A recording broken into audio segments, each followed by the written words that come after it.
It's a weird situation for me to be talking. I'm an internet artist, so that's how I would define my art right now, working with internet. And the first thing I would like to say was when Jialing invited me to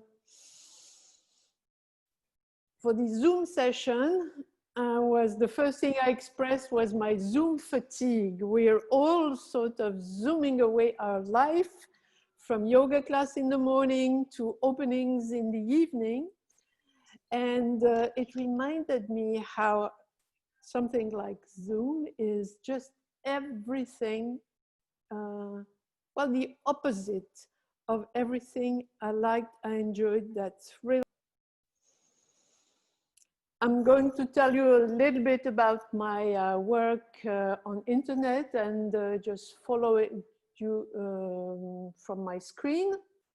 You can sort of, I'll use my website neddam.info, so my second name. And we'll tell you a bit about the work I do. The work I'm most known for is a web character, an interactive web character called Mouchette. I'm going to share my screen right now. So this is the website of Mouchette. That's, as I was telling you, it's the thing I'm most known for is an online character which I created more than 20 years ago. And everything which Mouchette is, which I was, well, the things that excited me when I started doing art on the net is the contrary of Zoom. For example, one thing is I was hiding links. So when you visit Mouchette, so it's very simple, it's mouchette.org. I don't want to make a visit for you. I'm just inviting you to go and make that visit because it's a bit of a jungle. So it's a web character calling herself Mouchette. I have to also, another thing which is very different is that Mouchette, the author of Mouchette was not known. She was anonymous. So the fact that I appear here with my name and my face is something I'm still sort of, I still feels weird.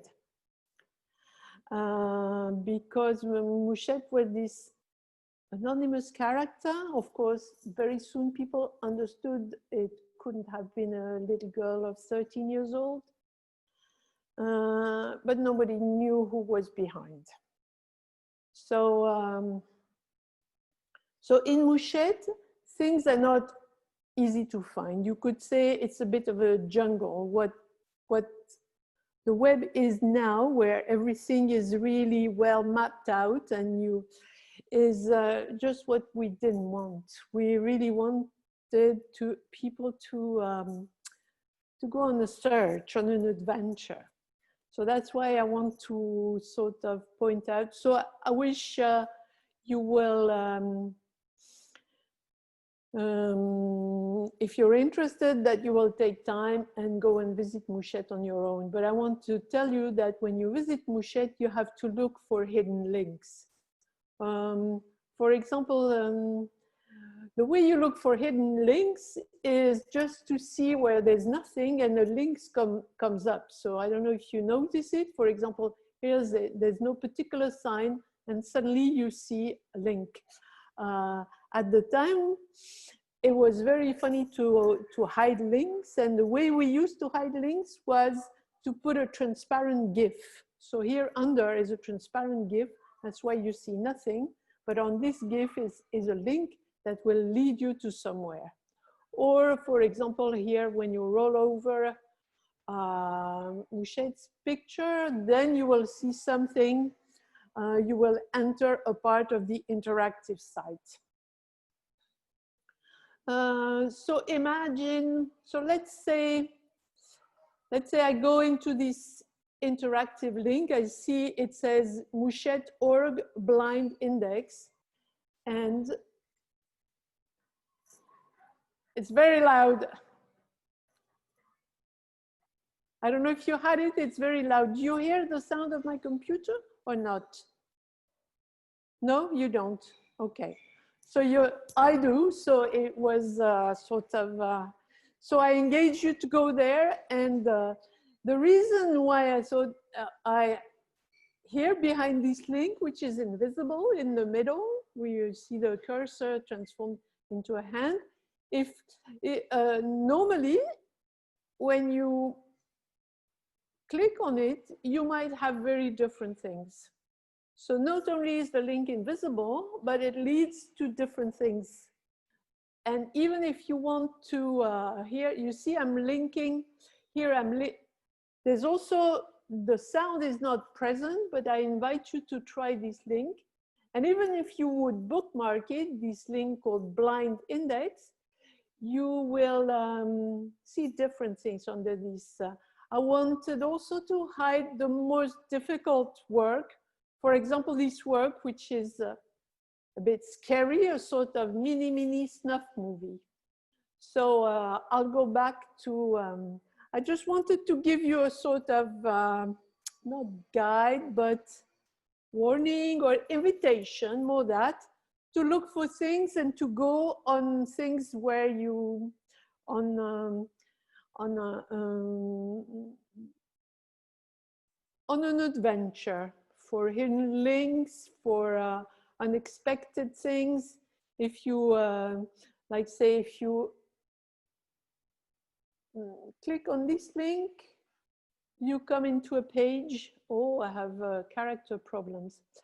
You come into a page where you will find this text again. Mouchette, please help. I'm alienated, alone, abandoned. I feel so disgusting, like a freak, a monster. Every person I fall in love with leaves. I'm not sure where to turn. I have developed bulimia. Maybe I'm not thin enough. Maybe I'm not beautiful. You are the one I turn to, my lovely little fly. So that's something that someone sent me, and it found its way on the front page. If you want a browsing of a more, how can I say, straightforward nature, then at the bottom of that page, you will find the Browse Me pull down menu, and then you can browse different works on the list. But I invite you to try and see if there are strange links which point out to things that are not expected. Here, there's also something, even if you reload Mouchette, sometimes you might find, well, a different background. That's not very special, but you might find a different picture. I would invite you also to look for Mouchette.net, because that's the network of people who pass for Mouchette. So nobody knew who was Mouchette, but you could become Mouchette yourself. So that's a little story of interaction and interactivity. Here you see that, for example, oh, well, not every,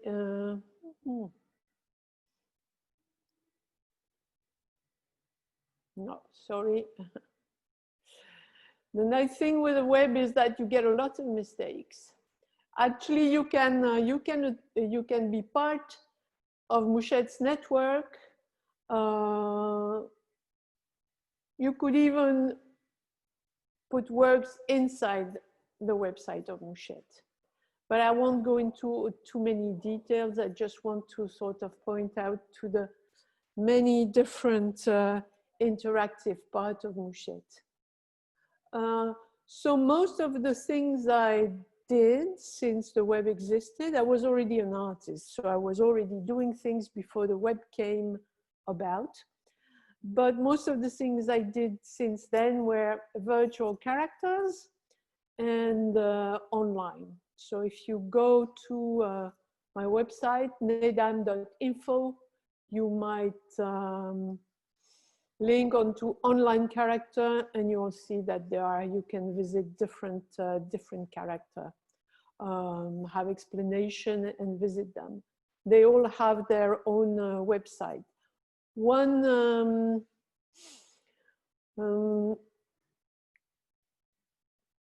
of the other character I made is someone called David Steele. Is that funny guy? Do you see him? Yeah.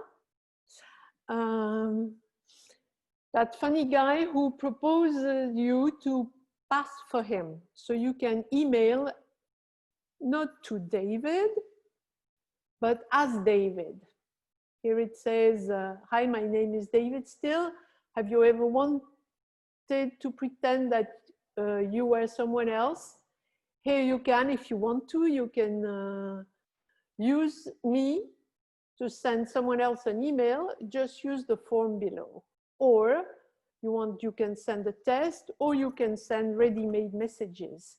So it's a sort of, it's a character who lends his personality. That's another character. I'll be happy to hear your questions. Please, maybe I can go back to my face, but if there are things to see, I will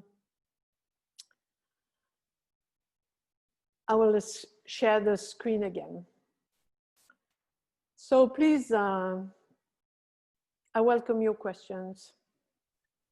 Also a curator from Montreal, and they collected works that were no longer really possible to show because the technology has changed, and different perceptions of the technology have changed. So it might interest you because of the format of your work. To look up the website. Actually, I'll put the name of the museum. Yes, please. Yeah. Of course, I would have hours to talk about if we would talk about Dead Web. I keep that character alive in many, many ways, of course. Life and death on the internet is a subject I could be endless with, as well metaphorically as in terms of software or the environment, which constantly changes and forces you to change to remain in order to remain the same. Let's say if you want to stay, you have to remain the same. You have to change everything to still be like you intended to be. So life and death is, I would be really, I would really love to see that show, or at least maybe I can have a little look on it time. Bye. Bye.